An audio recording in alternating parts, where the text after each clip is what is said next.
Good morning, everyone, and welcome to this particular session on the practical use of GenAI agents in financial services. So my colleague from NVIDIA in the previous session told you about some of the technical details. So here we will not go very deep technical, but I will try to keep it more at the level of business, though I do have a demo, and hopefully that should work if the demo gods are all willing. So let's get started. So brief history, how did we actually reach here? The whole journey of handling natural language, handling text, actually started way beyond. When I was researching on this, I saw apparently the first models were created somewhere in the 1960s and 70s, and I'm not really sure what those models were used for in those days, given the state of computers at that time. But more practical in more recent times, from when my experience begins, somewhere around mid-2000 is when we saw the advent of algorithms like TF, IDF, which got quite popular, used to do a reasonably good job in those days. And then around 2013-14, you can see that there was a reasonable gap in there. We had word2vec, sec2sec, these algorithms coming up. And then in 2017, we had the Transformers paper that was published, which introduced the encoder-decoder architecture, and that's when all hell broke loose. So we had, after that, very shortly afterwards, we had BERT, GPT, then the world of ChatGPT, and Gemini. How many of you use Gemini? Okay, good. I hope you have not just showing those hands to make me happy. And then a couple of years afterwards, we had multimodal models where we could then understand text, audio, video, images, all within the same model. So that just opened up another new dimension.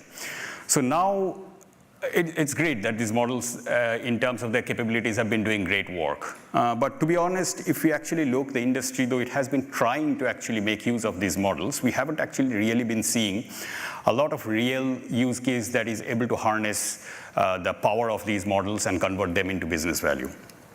So that's where we are actually entering the age of the agentic applications. And that's what I will try to focus on in the next few minutes that I have. So quickly about myself, I'm a solution architect in the global solutions team in Google Cloud. My focus is financial services. Before that, I was a specialist customer engineer, specializing in data analytics and machine learning for about 5 years within Google. And my background goes around 20 plus years, primarily into product development for roughly about half of that time, and half of that time into technical consulting.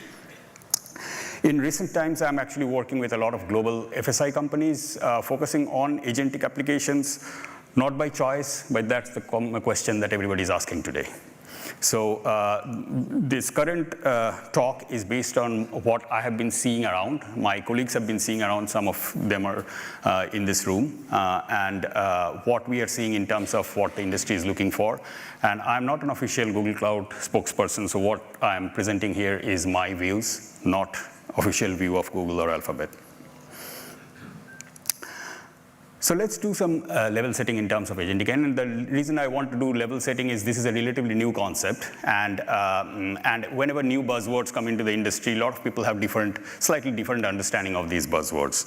So as we go, a quick customary show of hands, please. How many of you are actually actively working on some business applications which are using agents? Okay, we have a few. And those of you who have a conceptual understanding or knowledge of what agents are. Great. And don't worry about that. That doesn't go down well, so I skip that for now. Okay, so the reason I'm actually putting this definition, or the way I'm defining it, is not because I understand it better than you or you understand it better than me, but I want I want you to understand what I mean when I use these words in this presentation. So when I'm saying agentic AI, it refers to the set of systems which are using generative AI features or power to plan, execute autonomously some specific task without or with very little human interaction in them. And then when I'm saying agentic applications, what I mean is business applications. So applications which are used in business, which make use of the agentic AI capabilities and can be used for achieving some actual business gain. So the reason I'm making this distinction is in the context of financial services. We know that we are a regulated industry, and we have to be accountable. Folks come knocking on our door, asking questions when things go right, and sometimes when things doesn't go right. We don't have the luxury of many others who can do what they want, parliamentarians, presidents, etc. But that's not what we are. So in our industry, we have to have our applications need to be reliable, secure, and traceable, so that we are able to satisfy those we are accountable to. So these are three of the things that I picked up. Why? Because agentic applications primarily, they are relying on generative AI models. And generative AI models, the very thing that makes them powerful, their generative feature, is also the thing that makes them unreliable or unpredictable in its response. So it's basically two sides of a coin. The more powerful a model, the more it is possible that you will be getting slightly different results. In financial services, often that's not a good thing. And next, when we are talking about generative AI models, usually these models, they encapsulate a lot of knowledge inside them. So, and they are, from a common man's perspective, they are a black box. So they are huge models with loads of coefficients. We hardly understand them. We ask questions, it gives us answers, but we don't really understand very well how it works. So this raises questions about reliability, security, and particularly traceability. So when it's automatically making a decision, taking certain actions, we are not always sure exactly based on what it's doing it. So which is why we have techniques like RAG to ground what it's actually generating or the response is giving. And then you have options like anchors, using anchors, using like logging events from the engine to sort of build in some ability of provenance into the systems. So these are all important things that we need when we are talking about like creating business applications as compared to just the technical capabilities of what the agentic technology can do. So here, what we see is basically, which is what makes that man in the middle, the human in the loop, very important when it comes to a financial services business application that is using agentic AI. So this is something that, to be honest, that my personal feeling is, yes, agentic AI is great. It can do great things. We are seeing more and more highly capable models coming up, but we are still not anywhere even close to the point where we can say that, okay, we can remove that human in the loop, particularly for business critical applications. Yes, where we can actually, where the business can withstand some errors, it's okay. But if we are talking business critical applications, if we are talking about applications which come under the purview of regulations, compliance, then we cannot remove the human in the loop at the moment. So which is why on one hand, we have got the customer, we have got the regulators, as well as other stakeholders external. On the other side, we have got the agentic AI applications, but then we need that control in between. So I'll very quickly go through some practical use cases in FSI, and this is based on what I'm seeing. Mostly these are one-liners. Just to give you an idea about what I'm hearing, what I'm seeing, not that these applications are there in production already, but this is what people are actually considering and experimenting with, and some of these might be making their way into production. And what you will see, one conspicuous absence from here is basically the usage in customer care or chatbots. So that is something that I have left out of this. Chatbot may be an interface to any of these, but I'm primarily focusing on the business problem.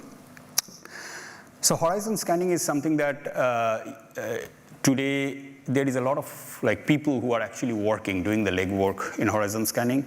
It could be regulatory horizon scanning, changes in regulation across different jurisdictions, new regulations coming in. How does that impact your business? Are your policies still compliant in the view of the new regulations coming in or not? And then scanning the market, scanning news, scanning social media for emergence of new threats or new opportunities before, maybe to give you a competitive advantage, or maybe before those threats come and hit you. Similarly, in the KYC and AML space, there is some attempt being made in terms of automating the process, some of the manual checks that are currently done in identifying forced identity documents, the PEP, sanction leaks checks, etc. And then we have, this is also one thing where we are seeing a lot of attempts being currently done in terms of using agentic capabilities, automations in processes where some of the steps are manual, or some of the steps are done by many different systems which are not well integrated with each other. We know integration is always a big challenge. So can we use agentic systems to sort of make those integrations easier than what it would take to do a programmatic integration? One of the examples is the automatic triggering of the standard protocol. So if an event occurs, then according to some standard operating procedure, you might have to take certain steps. Usually in the context of a financial industry, these standard operating procedures are probably like 1,000-page long documents with all different scenarios. So it takes a while to actually figure out what are the right places and then what exactly we need to do, etc. So shortly, I will be actually going through a demo to show how we can potentially automate something like that. And then the other thing that probably we'll hear a lot in this conference as well as in other places is about MCP, which is a great thing. The Model Context Protocol, which helps effectively a wrapper, an MCP wrapper, can be created on top of pre-existing tools to make them or expose them to be used through an agentic system. So this is being actively explored in a lot of cases in order to make the integrations between disparate systems through an agentic framework. Okay. So I'll go into the demo. For the demo, what we have is, this is the architecture that we will go through. So when we talk about a business application, an agentic business application, on the right, what you see is the agentic AI, what I was saying as sort of a tree of agents, sub-agents, tools, which can autonomously make decisions, plan, make decisions, do stuff. And on the left, what you see is the interaction with them. So interaction could be sort of a human interaction through a browser or custom UI, which is what you generally see in chatbots. But it can also be a business application, which can be completely automated. So there is no chat interface or search interface as we normally tend to see in most of agentic demos. So in my demo, what I have done is I have taken the use case of a business application. Now, usually business applications are quite boring. You don't really have much to actually show in the front end. So what I have done is, let me switch to the demo. And hopefully this will work. Okay, so this UI is actually representing a business application. Why? Because we have JSON here, and we can't really do much by putting a natural language query there. So that's how the backend. So in terms of the architecture, what we have is we have got a backend that runs on a fast API server. which you cannot see. And then we have got a front end, which is running on Streamlit, but it effectively, all it is doing is it is sending a pre-built JSON to the backend. So in a real life scenario, it can be any application that is capable of calling an external system through a REST API. So here, this is, in this case, the story around here is that this is a fraud handler agentic application, which means that you have some sort of a system. It could be a third-party system or your own system, which can detect fraud in various types of fraud in transactions or events that are going on. Now, once it has detected, identified a fraud, what does it do? It actually, it can do a lot of things, but one of those things is it can actually send that message as a payload as to what that fraud is to the agentic system and let the agentic system take care of the next steps. So after it has detected, what else do I need to do? Now, in general, what that would mean is, let me quickly, so this is completely made up by Gemini, standard operating procedure for a bank. So what we have here is, it is roughly around, I don't know, what, 30 pages or so long, 27 pages long. And it has got a number of different sections. It goes through different types of frauds. So identity fraud, synthetic fraud, takeover fraud, etc. There are different type of frauds, and for each type of fraud, it says like what's the definition, what needs to be done if this fraud is detected, etc. So sort of tells about what the processes should be. And what the agentic system does is when it gets this message, when it gets a message about a particular fraud, what it does is it actually goes back to that document, and it refers that document, and it figures out that what's the relevant part that is relevant to that particular type of fraud, what are the different steps that are actually stated there. And then it first creates a list of steps, and then it looks at its tools to see what are the different type of tools available with it. Okay, I should not be doing that.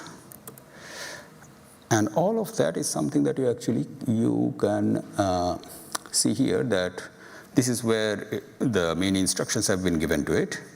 But the interesting part is here. In this case, it has got access to 3 different tools. One tool is retrieve the standard operating procedure. One tool is log incident, and this block card.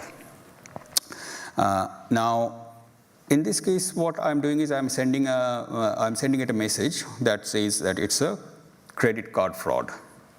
So the credit card fraud actually goes on to section 6. Yeah, I think, yes. So section 6 is payments fraud, credit and debit card fraud. And I think it's somewhere in page 22 or 23. Yeah, and so this is the section that effectively it's going to go and refer to and try to find out what needs to be done.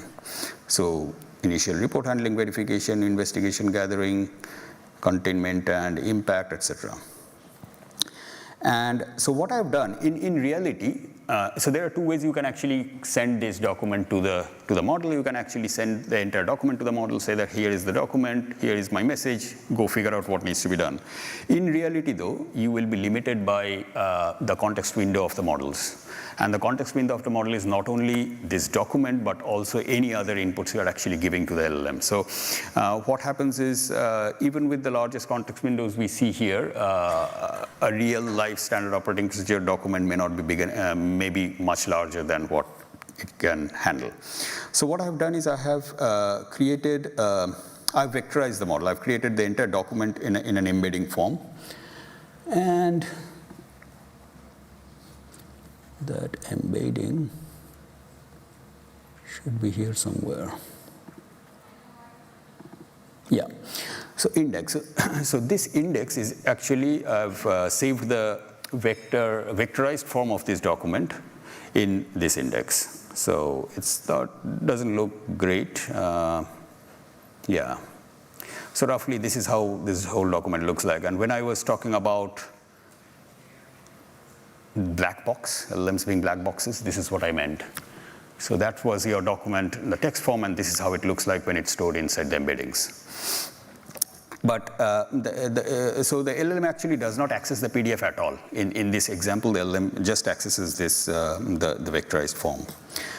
Now, let me quickly go and run it. Hopefully everything should run.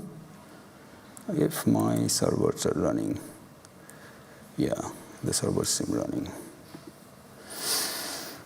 Okay, what you're seeing here is I have basically just redirected the backend logs in here, just so we can actually see what's going on, and in case it doesn't work, it just makes it easier to see what's going on. But this is all the backend communication going on between the agent tree that you saw. So what you can see here is you can actually see the control going from one agent to another agent, it calling the functions wherever the functions are. Let me see. Yeah, so here is a block card. We saw that one of the tools it had access to was block card. So we can actually see that this block card has been identified with the functions, and then we can see that it is making calls there. It has identified the credit card section and all of that. I think by now it would have actually finished. Yeah. So it has now finished it, and this is the output that it is, that the steps to be taken for this message is, it has basically listed the steps out from the standard operating procedure. And it had access to two tools. Apart from the one to retrieve the standard operating procedure, it also had access to the log incident tool and the block card tool. So what it did was, after figuring out the steps, it saw that it can actually do two of these steps because it has got access to those tools which can do that, and it went ahead and actually did those steps, and it's showing here that those steps are complete and the rest of the steps still need to be done.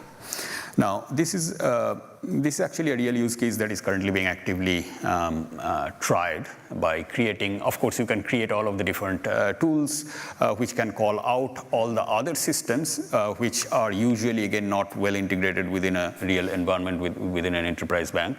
But it is possible that each of these are a call out is made, and a lot of this is actually automated by the system itself. One thing that I do realize is, again, coming back to there is always slight change in the reliability, is if we look at the standard operating procedure for a card fraud, there are 7 points. So it has added 2 of its own. I tried reducing a lot of that through the prompts, but it's still not perfect. So this is something to be aware of, that yes, it is possible to reduce it even more by like playing around with the prompt.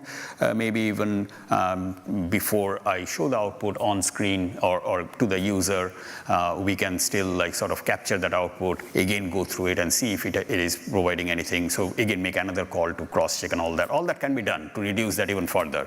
But still, I wouldn't trust the whole system to be 100% accurate, which is why I say that there has to be a man in the middle. So when I'm saying logging incident, it's probably what it will do is that in the incident management system is going to create a ticket which a human should be actually going and checking that everything is correct and this is the right thing to do. Similarly, if we are saying that, okay, alert the fraud team, then it can actually like sort of create all the details of the message that needs to be sent out and draft the email or in whatever way that notification has to be done. But then ideally that should be checked by a human for accuracy. So yeah, I think that's primarily it. We have got about 5 minutes left, and I have got to wrap up everything. But before that, because I've got some time, any questions or anything that you want to ask at this point?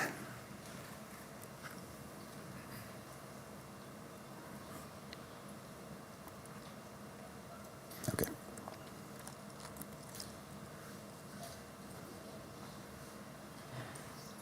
Cool. Do you have a question? There are a couple. Yeah. What's please. What agentic framework did you use to implement stuff? Yeah. So the main thing has been, I've used Google's ADK, Agent Development Kit, which is what we recently open sourced about like 4 months or so back.